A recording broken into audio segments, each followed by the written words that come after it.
इस वक्त की एक बड़ी खबर आपको बता दें, जम्मू कश्मीर में सेना ने बड़ी आतंकी साजिश को नाकाम किया है। आर्मी कैंप में घुसपैठ की कोशिश कर रहे 2 आतंकियों को जवानों ने ढेर कर दिया।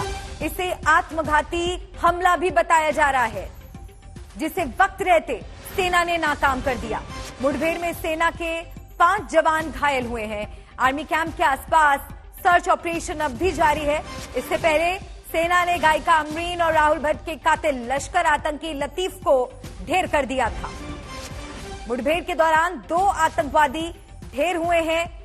कल मारा गया था लश्कर का आतंकी लतीफ। बड़गाम में कल लतीफ समेत 3 आतंकियों को सुरक्षा बलों ने मार गिराया था और आज तड़के उरी जैसे हमले की साजिश कर रहे थे आतंकी, लेकिन वक्त रहते इस बड़ी आतंकी साजिश को हमारी सेना ने नाकाम कर दिया। राजौरी में आतंकी साजिश नाकाम, ये बड़ी खबर आपको बता रहे हैं। सेना कैंप में घुसने की कोशिश कर रहे थे आतंकी, 2 आतंकी घुसने की कोशिश कर रहे थे, लेकिन वक्त रहते सेना ने उनकी मूवमेंट को हाँप लिया।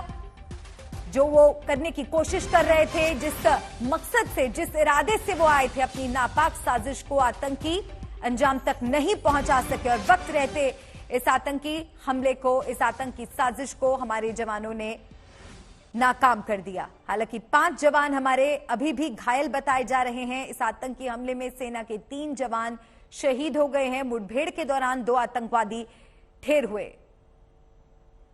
तो स्वतंत्रता दिवस से पहले 15 अगस्त से पहले जम्मू कश्मीर के परगल में उरी हमले जैसी साजिश नाकाम हो गई। यहां कुछ आतंकियों ने आर्मी कैंप में घुसने की कोशिश की। इसके बाद सुरक्षा बलों ने जवाबी फायरिंग की। 2 आतंकी इसमें ढेर हो गए। 11 राष्ट्रीय राइफल से मिली जानकारी के मुताबिक राजौरी के परगल आर्मी कैंप में कुछ लोगों ने घुसने की कोशिश की थी। इसके बाद दोनों ओर से फायरिंग हुई। इस हमले में 2 आतंकी ढेर हो गए, वहीं 2 आतंकवादी ढेर हो गए, 5 जवान घायल हो गए और 3 जवान शहीद हो गए। सुनील जी भट्ट हमारे सहयोगी फोन लाइन पर जुड़ गए हैं। सुनील, और क्या ताजा जानकारी मिल रही है?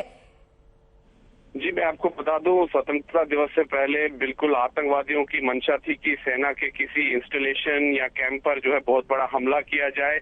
और आज तड़के ही 2 आतंकवादी थे। वो राजौरी जिले के दरहाल इलाका है, वहां पर एक दूर दराज का इलाका है, जंगल के पास सेना का एक कैंप है। वहां पर इन आतंकवादियों ने कोशिश की उस कैंप पे घुसने की और मंशा यही थी कि वो वहां पर जो है काफी कैजुअलिटीज करने वाले थे, लेकिन समय रहते ही वहां पर जो चौकस संतरी थे उन्होंने उनको चैलेंज किया और अचानक से वहां पर गोलीबारी की आवाज सुनाई दी गई और जो दोनों आतंकवादी है उनको ढेर कर दिया गया है। लेकिन इस ऑपरेशन में जो अभी तक सेना ने आधिकारिक तौर पर जो जानकारी दी है कि 5 जवान घायल हुए हैं, उनका उपचार चल रहा है। फिलहाल ऑपरेशन तो समाप्त हो चुका है, लेकिन फिर भी एहतियातन आसपास के इलाकों में एक तलाशी अभियान चलाया जा रहा है ताकि कहीं और कोई आतंकवादी तो आसपास के इलाके में छिपा नहीं है। लेकिन ऑपरेशन फिलहाल जो है उसको समाप्त कर दिया गया है, लेकिन सर्च ऑपरेशन चल रहा है। लेकिन एक बहुत बड़ी सफलता है सुरक्षा बलों के लिए ठीक स्वतंत्रता दिवस से पहले, क्योंकि मंशा यही थी कि यहाँ पर कोई बहुत बड़ी वारदात की जाए, लेकिन वहाँ पर जो चौकस जो हमारे सुरक्षा बल हैं, जो सेना के जवान हैं, उन्होंने आतंकवादियों के जो नापाक मंसूबे हैं उन पर पानी फेर दिया। नापाक मंसूबों पर पानी फेरा है। जवानों ने एक बड़ी आतंकी साजिश को नाकाम किया है, लेकिन 5 जवान बताए जा रहे हैं सुनील जी भट्ट की अभी घायल अवस्था में है और साथ ही 3 जवानों की शहादत भी।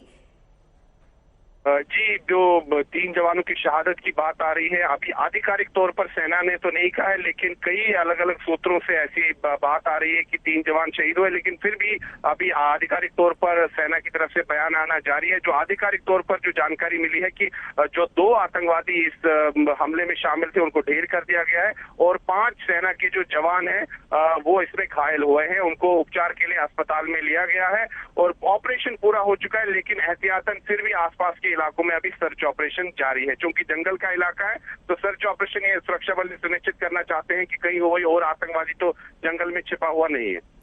ये बहुत अहम सवाल है कि क्योंकि हम ये तस्वीरें भी सुनील जी भट्ट दिखा रहे हैं, घना जंगल यहाँ पर नजर आ रहा है। क्या ये परगल आर्मी कैंप का पूरा अगर इलाके की बात की जाए तो क्या ये चारों तरफ जंगल यहाँ पर है?